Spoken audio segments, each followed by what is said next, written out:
Tuan Menteri. boleh tambah sikit ya? Nak bagi jalan ni, Muhammad. Ya. Berkait dengan itu, terima kasih Tuan Yang Pertua dan Yang Berhormat Menteri. Saya menyambung daripada YB Paramsar tadi, bagaimana kalau kita tidak sambung kepada grid, tapi ada industri biomass yang boleh mengeluarkan hasil elektrik tapi diguna terus kepada daripada Kelang ke tempat ke bandar berkenaan lah, umpamanya di Sabah ni. Kerana saya melihat pengalaman ada Kelang biomass yang mengeluarkan elektrik tapi dia supply direct kepada Kelang di Johor Bahru. Jadi mungkin itu boleh kita laksanakan, instead kita pakai diesel untuk generate electricity tapi kita pakai biomass. Terima kasih. Menteri, boleh tanya lagi. Ini dari Sabah.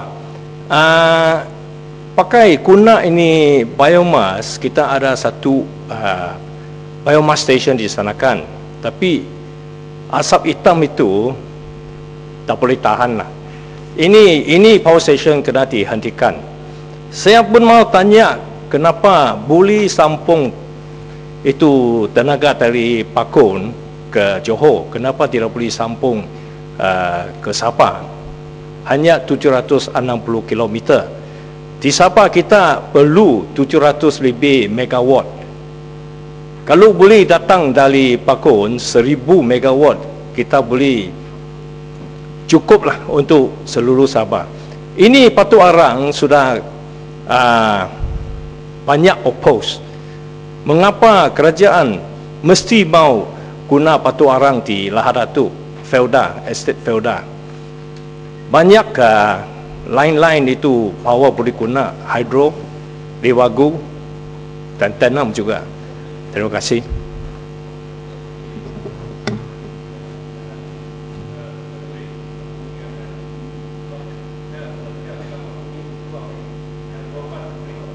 Terima kasih Datuk Speaker.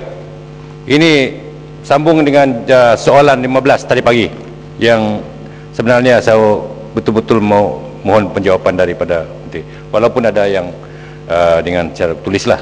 Saya tidak berapa puas hati dengan jawapan yang Menteri yang menyatakan ya di sini rancangan masa yang panjang ni. Ini jawapan dia kata mungkin kita ada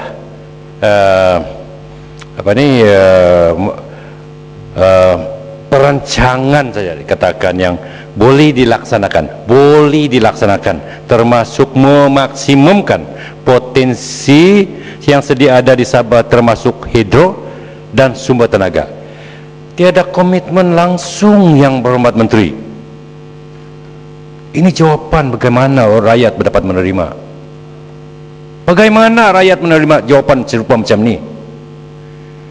Kemungkinan kita lihat saja. Orang sudah nangis. Jadi jawapan macam ni ubahlah sikit. Sebagaimana yang dikatakan oleh Kota Kinabalu tadi. Kita banyak sumber. Ya Menteri. Lewagu kita sudah berbelanja bermilion ringgit. Kita hentikan pada tahun 1997 kerana kekuatan ekonomi. Pada ketika itu rakyat punya duit sudah dibelanjakan dengan projek Lewagu. Panggi, hidro Panggi, kertas kerja bervolume sudah disediakan, tapi tidak dapat dilaksanakan kerana ketiadaan duit. Jadi yang Amat Menteri saya harap Panggi, hidro, Lewagu ni dapat dikaji semula supaya betul-betul rakyat di negeri Sabah dapat memberi keyakinan kepada kementerian. Dan jangan lupa termasuk jugalah transmission line daripada Bakun kalau boleh dilaksanakan. Ini serius Menteri, mohonlah.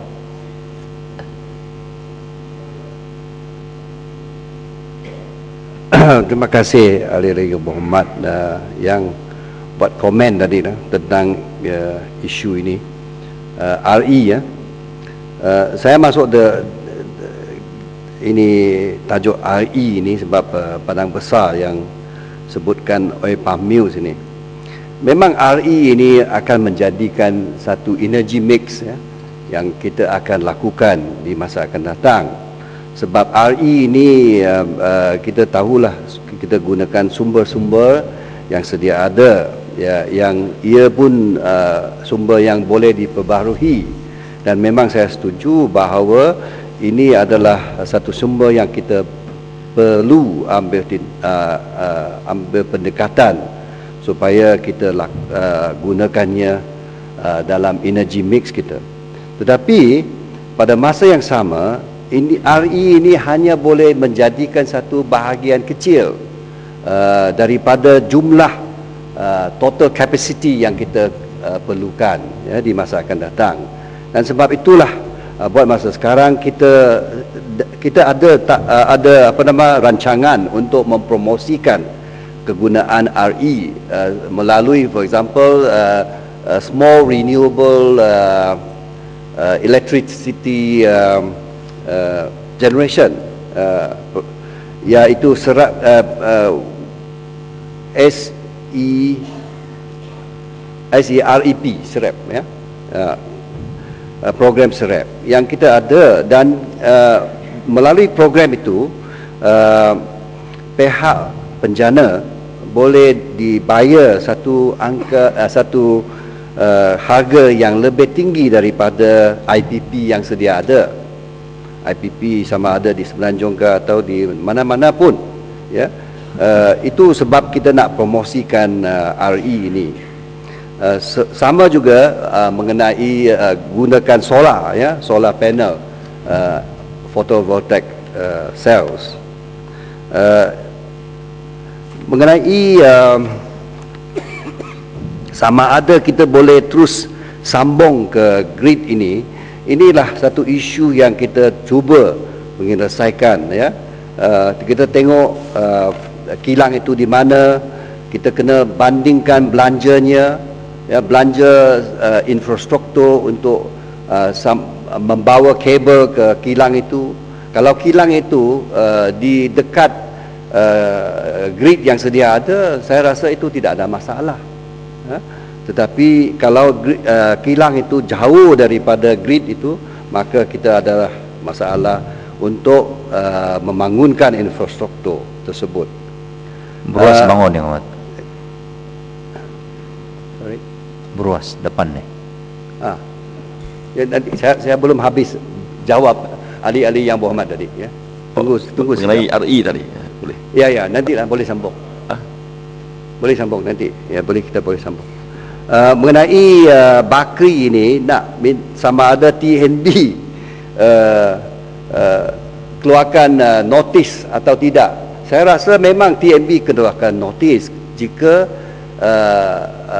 gangguan elektrik itu adalah schedule gangguan. Maknanya setiap kawasan kena dia punya tu jentera-jentera itu kena diservis, kena diselenggara. Dan sebab itu dia kena ada stoppage ya. Stoppage yang di plan stoppage. Maksudnya dengan izin plan stoppage. Kita kena ada.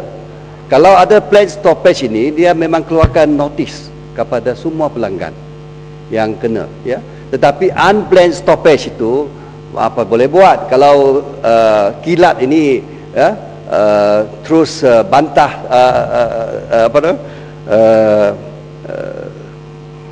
menyebabkan satu transformer membakar, apa boleh buat? Itu luar biasalah. Macam mana TNB nak keluarkan notis ya. Sebab itulah masalah yang sering saya juga dapat terima surat daripada pelanggan yang katakan TNB ini tidak berpatutan. Kita cubalah apa yang munasabah ya. Kalaulah PNB melakukan sesuatu yang tidak munasabah, memang kita boleh meminta PNB membayar pembahasan.